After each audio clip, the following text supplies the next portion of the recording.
Marcos capítulo 1.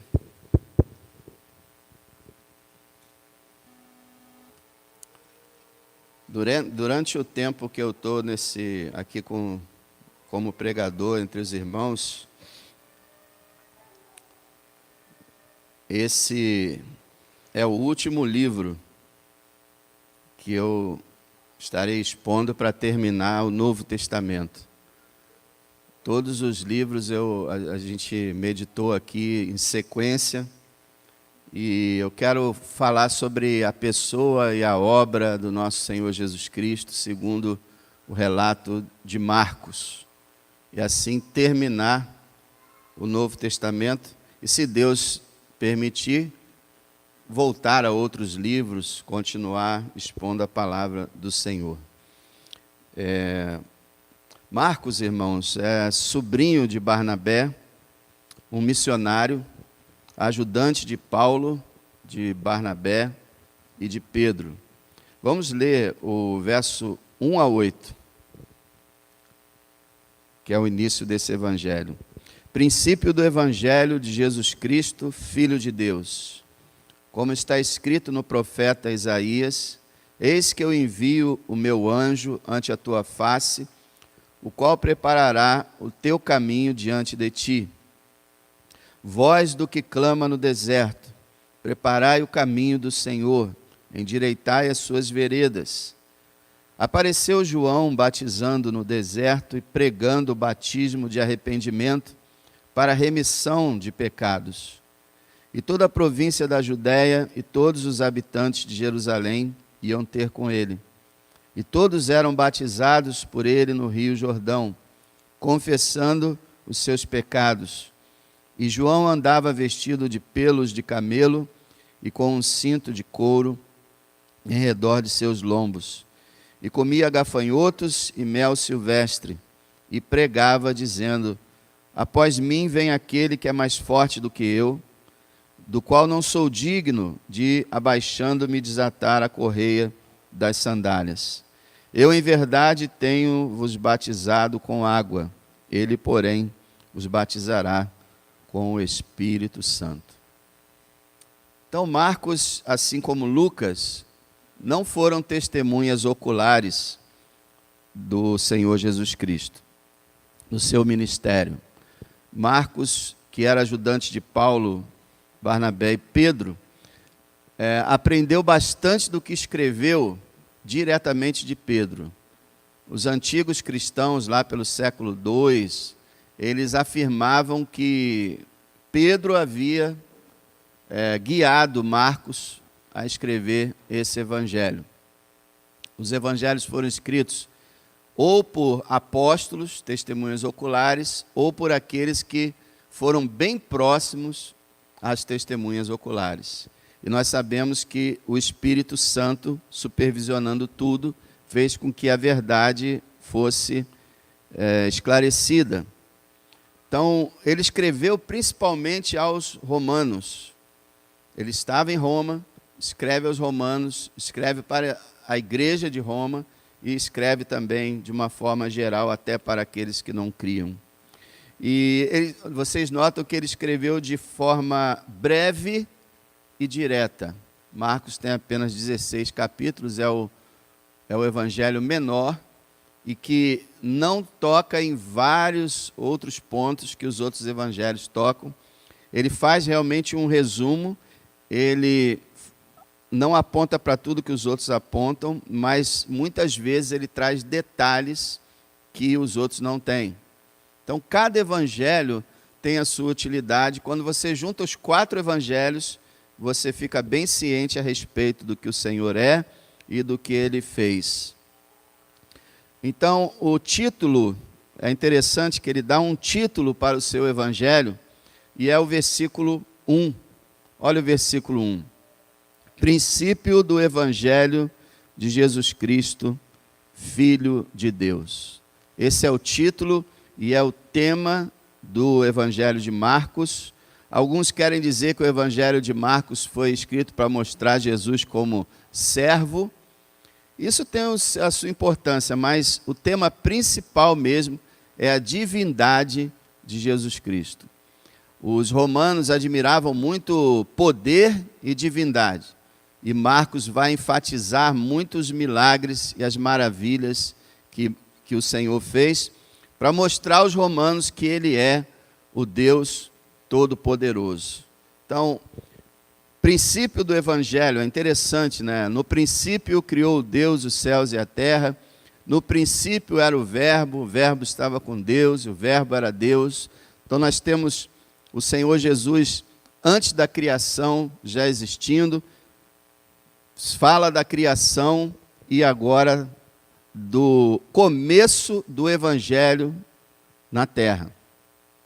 A gente sabe que o Evangelho existe na mente de Deus desde a eternidade, mas ele começou, a época que ele começou na terra, ele começou nesse exato momento. Então, o princípio do Evangelho de Jesus, o Yeshua, o Senhor salva, Jesus o Cristo, o Messias, o ungido, o Rei, Jesus Cristo, o Filho de Deus, o divino, a segunda pessoa da Trindade. Por isso que é importante ler os Evangelhos, é importante falar dos Evangelhos, porque nós vamos estar falando do Salvador e Senhor Jesus Cristo, aquele que é homem e que é Deus. Eu quero mostrar para vocês que esse princípio do Evangelho foi profetizado. Antes dele começar, ele foi profetizado, e nós temos aqui o verso 2 e 3. Como está escrito no profeta Isaías: eis que eu envio o meu anjo ante a tua face, o qual preparará o teu caminho diante de ti. Nós sabemos que essa profecia é de Malaquias, mas o evangelista Marcos, ele toma as duas profecias, uma de Malaquias e uma de Isaías, e chama de Isaías. Para não ficar citando mais do que um profeta, ele dá destaque ao profeta mais importante, com a mensagem maior. Então ele chama aquilo ali tudo de profecia de Isaías. No verso 2, a profecia diz assim: eis que eu envio o meu anjo ante a tua face. Você repara aqui que a primeira pessoa da Trindade está falando com a segunda. Eis que eu, o Pai, envio o meu mensageiro, o anjo aqui é mensageiro, que é João Batista, ante a tua face. A face de quem? Do Filho de Deus, de Cristo. Então o Pai está falando com o Filho aqui. Eu envio o meu mensageiro ante a tua face, o qual preparará o teu caminho diante de ti. João veio para preparar o caminho. O verso 3, voz do que clama no deserto. Então já fala que seria no deserto. E diz: preparai o caminho do Senhor, endireitai as suas veredas. Lucas fala sobre isso dizendo: todo vale se encherá, e se abaixará todo monte e outeiro, e o que é tortuoso se endireitará, e os caminhos desnivelados se aplanarão, e toda a carne verá a face de Deus. Preparação profética para a vinda do precursor do Senhor Jesus, João Batista. A linguagem quer dizer o seguinte: o monte, os orgulhosos vão ser rebaixados, aqueles que estiverem humildes, aquelas áreas mais baixas serão elevados. A ideia é que a nação de Israel fosse plana, fosse um lugar onde o Senhor viria já tendo o povo sido preparado. E é uma coisa interessante que essa é a única profecia que Marcos anuncia no seu evangelho, e não é uma profecia a respeito do Senhor Jesus, mas do precursor dele, aquele que veio antes. Por quê? Porque para os romanos, um rei não podia aparecer de repente dizendo assim: sou rei. Ele tinha que vir anunciado por arautos, por aqueles que preparavam o caminho. Você entende mais ou menos disso quando vem algum candidato à presidência aqui raramente acontece, no Parque Flora, ou pense em qualquer lugar, que um presidente vai passar num lugar, o que é feito? É feito um exame do lugar, uma análise completa, eles reformam aquele lugar, eles preparam o povo, eles protegem a situação toda, para que quando o presidente passar, esteja tudo bem. Isso é muito antigo e sempre foi praticado. Então os romanos acreditavam muito num rei que fosse anunciado de antemão por um arauto. E é justamente o que o Senhor Deus faz. Ele chama João Batista para ser aquele que vai anunciar a vinda do Senhor. E o evangelho está começando justamente aí. O profeta João Batista estaria preparando o caminho através da sua pregação. Mas, irmão, esse começo foi profetizado, Lucas falou sobre isso, o anjo Gabriel anunciou a vinda de João Batista. Ele diz assim, e olha a importância desse homem, em Lucas 1, 13 a 17. Zacarias, não temas, porque a tua oração foi ouvida. Isabel, tua mulher, dará à luz um filho e lhe porá o nome de João. Terás prazer e alegria, e muitos se alegrarão no seu nascimento, porque será grande diante do Senhor. Não beberá vinho nem bebida forte, será cheio do Espírito Santo, já desde o ventre de sua mãe. Converterá muitos dos filhos de Israel ao Senhor, seu Deus. Irá adiante dele no espírito e virtude de Elias, para converter o coração dos pais aos filhos e os rebeldes à prudência dos justos, com o fim de preparar ao Senhor um povo bem disposto. Olha esse final aqui como é importante. A finalidade de João Batista era preparar ao Senhor Jesus um povo bem disposto, um povo alerta, um povo já quebrantado pela palavra de Deus. Então, os profetas falaram dele, o anjo Gabriel falou dele, e o próprio pai dele, Zacarias, quando ele nasce, ele está profetizando, ele fala assim, e você, menino, será chamado profeta do Altíssimo, porque há de ir ante a face do Senhor e preparar os seus caminhos, para dar ao seu povo conhecimento da salvação na remissão dos seus pecados. Então ele seria uma pessoa, um homem cheio do Espírito Santo, um homem consagrado a Deus, que vivia no deserto, um homem que ia pregar uma mensagem poderosa. Então, João Batista, o princípio do evangelho, primeiro é profetizado. E esse princípio realmente inicia quando o grande profeta quebra o silêncio e começa a pregar. Que silêncio? Os irmãos se lembram? Depois de Malaquias, até a vinda de João Batista, foram 400 anos sem profecia. A Bíblia, o Velho Testamento, encerra em Malaquias e nenhum profeta mais se levanta. Deus fica em silêncio durante 400 anos, justamente para levantar a expectativa. Porque se Deus ficar mandando profeta o tempo todo, quando aparecesse João, mais um. Mas Deus fica em silêncio 400 anos. Sabe o que é 400 anos? Imagine nós estarmos vivendo em 1625. Isso é 400 anos. 1625. Quando o Brasil não era absolutamente nada ainda. Então, 400 anos de silêncio, e diz Lucas, veio a palavra de Deus a João no deserto. Então Deus levanta esse grande profeta, e ele surgiu com uma pregação realmente para transformar. Mas veja o verso 4. Apareceu João batizando no deserto e pregando o batismo de arrependimento para a remissão dos pecados. Ele aparece, ele surge como uma pregação para transformar. Ele está pregando aqui o batismo de arrependimento para a remissão dos pecados. É isso que ele está pregando. E aí você pensa, batismo, mas tinha batismo naquela época, igual tem Hoje, tinha batistérios nas sinagogas? Não. Que batismo é esse? Naquela época, quando um gentio, alguém que não era judeu, se convertia ao Deus de Israel e queria viver o judaísmo, ele era batizado.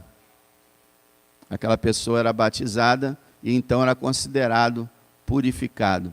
Mas era uma coisa rara de acontecer. Fora isso, não havia batismos. E agora João vem pregando o batismo para os judeus. Algo que era considerado até blasfêmia. Como é que pode? João, com a sua pregação, estava dizendo que os judeus precisavam ser purificados, que os judeus estavam em pecado, que os judeus estavam no mesmo nível dos gentios, que eles precisavam se arrepender, ser batizados e ter seus pecados perdoados. Então João começou a pregar isso, e ele obteve grande êxito. Olha o verso 5. E toda a província da Judéia, não está falando da Galiléia aqui não, viu? Está falando da Judéia, do coração do judaísmo. E toda a província da Judéia e todos os habitantes de Jerusalém iam ter com ele. E todos eram batizados por ele no Rio Jordão, confessando os seus pecados. É claro que essa palavra aqui, todos, é uma hipérbole, é um exagero de linguagem. É claro que não foi todo ser humano que foi ouvir João, nem todo ser humano que foi batizado, mas a ideia é quando você fala assim, está todo mundo indo ver aquele filme. Já viu isso? Está todo mundo indo. Está todo mundo indo? Não.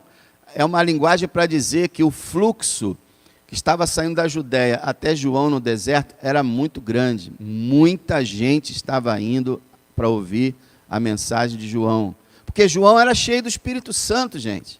Você imagina uma pessoa, um homem de Deus, cheio do Espírito Santo pregando.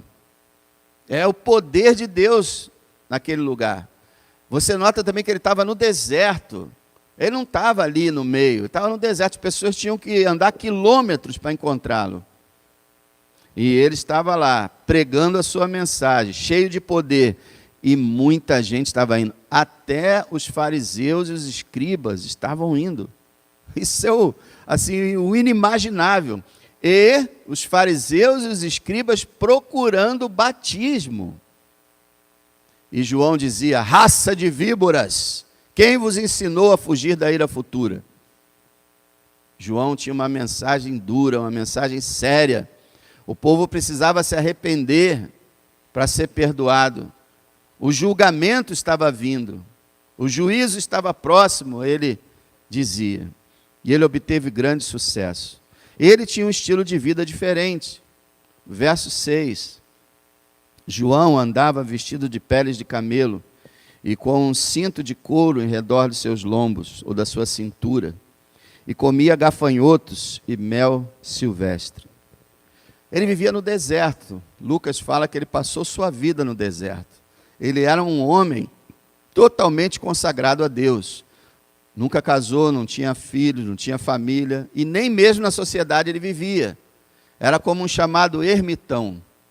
Ele ficava só no deserto, e depois passou, como começou a pregar, começou a ter discípulos, e que não ficou mais só. Mas enquanto não chegou o momento da pregação, ele ficava só. Ele se vestia dessa maneira estranha, mas era a roupa adequada para o frio das noites do deserto.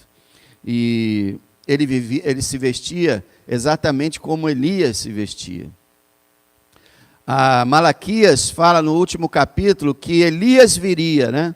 E o pessoal pensando em reencarnação, pensando que Elias desceria do céu para fazer, mas não, a ideia é que João Batista, como diz a palavra, seria no espírito e na virtude de Elias, isso é, ele teria uma vida e um comportamento semelhante ao de Elias. E como Elias foi um relâmpago e um trovão para a nação de Israel na sua época, assim João agora seria. A pregação também dura como a pregação de Elias. Então ele se vestia dessa maneira, não seguia a moda, não comprava roupa, fazia a roupa natural, pelos de camelo, um cinto de couro, e se vestia com toda simplicidade, e comia gafanhotos e mel silvestre, que a gente também acha isso muito esquisito, mas o gafanhoto é um animal limpo, segundo a lei, não é um animal impuro, um inseto, né, impuro, e o gafanhoto é um alimento que pessoas que estavam naquele deserto se alimentavam. Ele podia ser comido assado ou fervido, e não é ruim, não era ruim, era normal. E o mel silvestre também era gostoso e era encontrado em toda parte naquele deserto. Lembrar que o deserto da Judéia não é igual ao deserto do Saara, não é aquele deserto que não tem só areia, é tipo o deserto assim nordestino, que tem lá seus ramos, suas árvorezinhas, nasce a folhagem, pouca, mas tem, assim era o deserto. E ele era esse homem pitoresco, né? Era um homem assim que as pessoas, é bem capaz de que muitos foram lá por curiosidade, mas ele obteve grande êxito com o seu ministério. Ele pregava, irmãos, uma real mudança para escapar do julgamento final. Ele dizia aos fariseus, olha, produzam frutos dignos de arrependimento e não presumam em vocês mesmos dizendo que somos filhos de Abraão, porque Deus pode fazer estas pedras filhos de Abraão. Ele está dizendo o seguinte, vocês se acham judeus, descendentes de Abraão, acham que vão para o céu por causa disso? Não, vocês precisam se arrepender, precisam ter uma vida de alguém que se arrependeu. Vocês têm que deixar o pecado, deixar o orgulho. Vocês precisam realmente nascer de novo. O fariseu e o escriba lembra as pessoas que estão no nosso meio, no meio das igrejas, sem terem nascido de novo. E estava cheio de gente assim na época de João Batista. Então ele pregava uma real mudança. Ele anunciava também a chegada, e esse é o principal da mensagem dele. Ele anunciava a chegada de alguém bem maior do que ele. Olha o verso 7.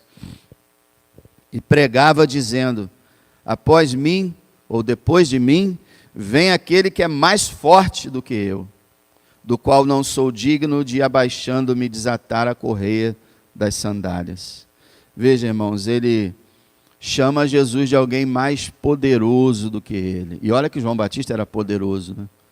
Que ele tinha o Espírito Santo. Ele nunca fez milagres, João Batista, mas na pregação dele era uma pregação poderosa, e ele era um homem controlado pelo Espírito Santo, e todo mundo, ele era tão espantoso que muita gente perguntava, você é o Cristo? E ele, não, de jeito nenhum. Então, irmãos, ele anunciava a chegada desse homem poderoso e extremamente superior a ele, que ele fala assim, eu não sou digno de me ajoelhar e desamarrar as sandálias dele. Esse era um serviço escravo dos mais humilhantes. A literatura judaica dizia que nenhum escravo judeu poderia fazer isso, desamarrar as sandálias do seu senhor. Isso era uma coisa indigna de um judeu fazer. E João está dizendo aqui, olha, ele é tão grande, ele é tão maior do que eu, que mesmo que eu fosse escravo dele e fizesse as coisas mais humilhantes, eu não seria digno nem disso. Então João prega com poder para despertar a nação, e agora ele fala, olha, está vindo o Senhor aí. E é o começo do Evangelho. Eu não sou digno dele. O versículo 8 fala que ele anuncia alguém que teria um batismo superior. Olha o verso 8. E eu, em verdade, tenho-vos batizado com água. Ele, porém, vos batizará com o Espírito Santo. Qual é a diferença aqui? João está dizendo, o máximo que eu posso fazer é pregar e batizar. Mas eu batizo com água, só isso. Ele, o Senhor Jesus Cristo, vai batizar com o Espírito Santo. Isso é, vai fazer com que o Espírito Santo entre nas almas e vai dar o poder do ser humano ser regenerado. Vai transformar o ser humano por dentro. Eu sou apenas um pregador. Qualquer um que pregar na história da igreja é apenas um pregador. Nós, irmãos, nem eu, nem vocês, podemos transformar as pessoas. Nós podemos apenas anunciar aquele que salva. Então João está falando isso. Olha, eu só posso batizar com água. Exterior. Só posso fazer com que você tenha uma mudança exterior, com esse batismo na água. Agora vem alguém aí que vai batizar mesmo com o Espírito Santo. Vai fazer com que o Espírito Santo converta as almas. E elas serão salvas de verdade. Então, João fala que esse batismo superior, isso que ele estava fazendo era provisório e transitório. O que viria mesmo a ser fundamental seria a vinda do Senhor Jesus Cristo. Esse batismo de João, ele era tão provisório, tão temporário, que vocês se lembram lá em Atos, que quando, capítulo 16, quando Paulo encontra discípulos de João, e Paulo pergunta assim, mas vocês foram batizados em quê? No batismo de João. E aí Paulo orou e eles então foram batizados com o Espírito Santo. Porque João não pode salvar, mas Cristo salva. Nenhum profeta, nenhum pregador pode mudar o coração de uma pessoa. Mas aquele que usa o pregador e usa o profeta pode. Então vem alguém aí muito maior do que eu. E ele está chegando. E João fala daquele que decidiria o destino eterno dos homens. Olha o capítulo 3 de Mateus. Mateus capítulo 3. Verso 11 e 12.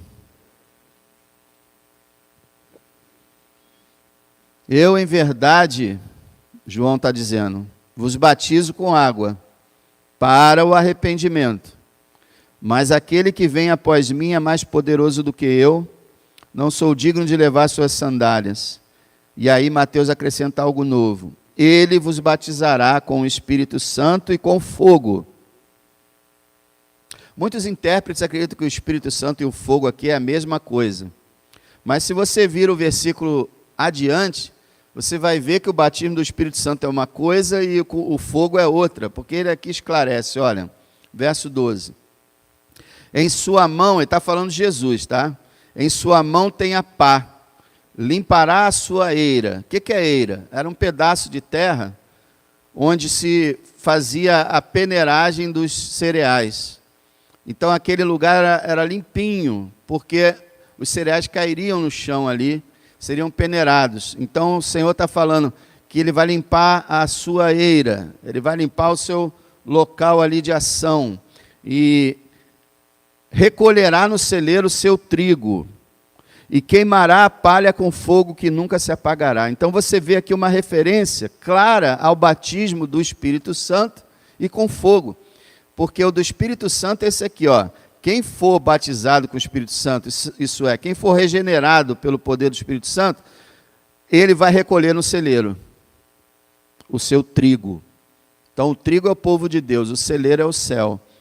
Ele vai recolher, ele vai peneirar no julgamento, saber quem é quem, e vai recolher o regenerado para o céu, para o seu celeiro. E queimará a palha com fogo que nunca se queimará. A palha, vocês sabem, era aquelas cascas que caíam do cereal, elas ficavam na peneira. E aí você pega a peneira e joga fora. Então ele diz, a palha será queimada. E a palha na Bíblia sempre dá a entender, mostra que é o falso crente, que é aquele que é carnal, que não é espiritual. Então essa pessoa que ainda está perdida, que não foi batizada com o Espírito Santo, que não conhece o Senhor, essa pessoa vai ser lançada fora e vai ser queimada, e com fogo que nunca se apagará. Aqui João está falando sobre o inferno. E você nota, ele fala do céu e do inferno, ele fala do julgamento final, e ele fala de quem vai fazer isso. O Senhor Jesus Cristo. Então João está avisando, olha, eu estou pregando aqui, muita gente está se arrependendo, muita gente pode ter sido salva através do ministério de João, e muita gente está se arrependendo aqui, mas isso não é nada, isso é só o começo. Eu estou só anunciando aquele que é o Rei, o Senhor, o Filho de Deus, o Salvador. Ele está chegando. Eles eram primos, eles eram parentes, eles tinham 6 meses de diferença de idade, e parece que foi realmente poucos meses que João fez essa introdução. Mas João estava preparando um povo para que estivesse bem disposto para a vinda do Messias. O quanto isso foi eficaz ou não, nós não sabemos. O quanto o povo estava preparado ou não, nós não sabemos. Sabemos de uma coisa. Corazim, Betsaida e Cafarnaum, disse o Senhor, iriam para o inferno, porque haviam visto os milagres, muitos milagres que o Senhor operou, e não tinham se arrependido. Então nós ficamos impressionados, porque às vezes existem movimentos, né? Existe muito isso na igreja, movimentos, não avivamento, movimentos. Que as pessoas ficam entusiasmadas, motivadas, faz isso, faz aquilo, não sei o que, daqui a pouco acaba aquilo tudo, e não deu em nada. Não sabemos quantas pessoas realmente se converteram, elas foram atraídas, elas ouviram, elas aparentemente se arrependeram, Deus sabe o que foi sincero, foram batizadas, talvez até algumas que não se arrependeram, confiaram que eram batizados, como acontece na igreja, né? Não, eu sou crente, eu fui batizado, vivendo em pecado, mas dizendo, não, eu sou da igreja. Então Deus sabe o quão preparado estava realmente Israel. Parece que não estava muito. Jesus surpreendeu, principalmente a liderança, não entendeu, não aceitou. Então, esse é o princípio do Evangelho, como diz Marcos, o princípio do Evangelho de Jesus Cristo, Filho de Deus. A missão de Marcos, de Mateus, de Lucas e de João é realmente apontar para a grandeza do Senhor Jesus Cristo, para a sua glória, para o seu poder, a pessoa e a obra do Messias. Então, eu fico pensando, se você não se interessa em ler os evangelhos, eu não sei que tipo de cristão você é. Se você não tem realmente uma atração pelo Senhor, se você não o admira, não medita nas suas palavras, nas suas obras, eu posso dizer uma coisa, você está totalmente desviado do alvo. Você é um cristão que foi criado para viver para Cristo. Muita gente fica admirando celebridades, é uma coisa incrível. Celebram artistas, admiram autoridades e poetas e filósofos e cientistas e isso e aquilo, e esquecem de olhar para o grande Senhor e Salvador, nosso Senhor Jesus Cristo. Assim o Evangelho de Jesus Cristo, Filho de Deus, começou através do seu precursor, do seu arauto, que avisava para a nação, olha, o reino de Deus está chegando, arrependei-vos, o rei está vindo, o grande Salvador de Israel, o Messias está chegando. João Batista veio preparar o caminho para o Salvador. Quero te fazer uma pergunta, se você fosse um dos ouvintes dele naquela época, você obedeceria a sua ordem? Não pense que você está agora na igreja, pense que você está morando lá na Judéia. Você ouviu João Batista pregar para você. Arrependam-se para que sejam perdoados os seus pecados. Você atenderia esse comando? Você se arrependeria? Você seria batizado? Eu pergunto até mais, você sairia da sua casa para ir ouvir João no deserto? eu acho que muitos de nós não sairiam, não. Porque às vezes a gente não consegue sair da nossa casa, aqui próximo, para vir. Imagina sair daqui para ir quilômetros e quilômetros no deserto, perto do Rio Jordão. Você sairia para ouvir João Batista? Você se arrependeria? Você tem se arrependido? Tem cristão que pensa que o arrependimento é lá no começo do Evangelho. No começo da minha vida cristã eu me arrependi. Lá 200 anos atrás eu me arrependi. Mas e hoje? O arrependimento não é algo que se inicia e se apaga lá no começo. Ele vem com você. O arrependimento está no coração da gente diariamente. Nunca nos abandona. Se você não tem a marca do arrependimento na sua vida, talvez você não tenha se convertido de verdade. Tem muita gente que eu já falei isso, né? Se você perguntar assim, irmão, você se arrependeu do quê? Os seus pecados que você tem cometido, quais? Pecado? Roubar, matar e destruir é pecado, eu não faço nada disso, então eu não sou pecador. Não é o que as pessoas pensam. Você tem se arrependido? Você crê no Filho de Deus? Você foi batizado com o Espírito Santo? Isso é, você foi regenerado, você nasceu de novo. Pense nisso. E meus irmãos, aqueles que são cristãos, louvemos a Deus, demos graças a Ele pelo Evangelho. O começo do Evangelho. Sabe o que é o Evangelho?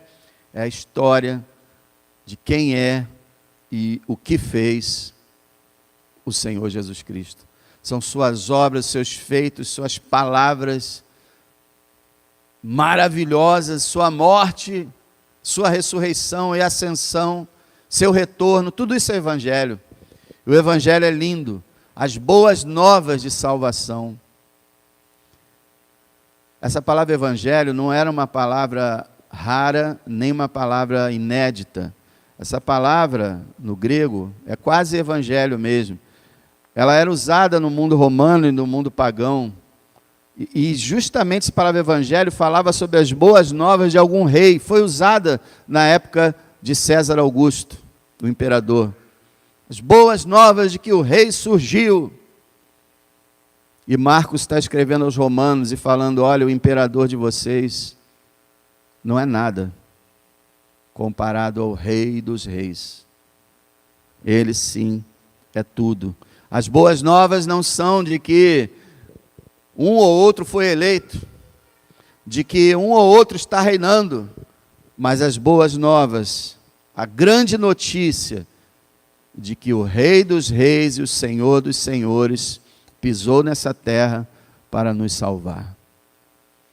Eu pergunto também para você, evangelhos são boas novas, boas notícias, notícias alegres. Você se alegra com as boas novas? Ou você só sabe pensar no dia a dia desse mundo? Sua mente pensa sobre essa notícia maravilhosa? Você ainda desfruta as boas novas? Ou já são antigas, ultrapassadas? Estão frescas para você? Você consegue se deliciar com a fragrância do Evangelho, o perfume de Cristo? Pois é. É o que o evangelista Marcos buscou quando escreveu esse livro. E que esse livro é tão maravilhoso que Marcos escreveu esse livro há quase 2000 anos atrás.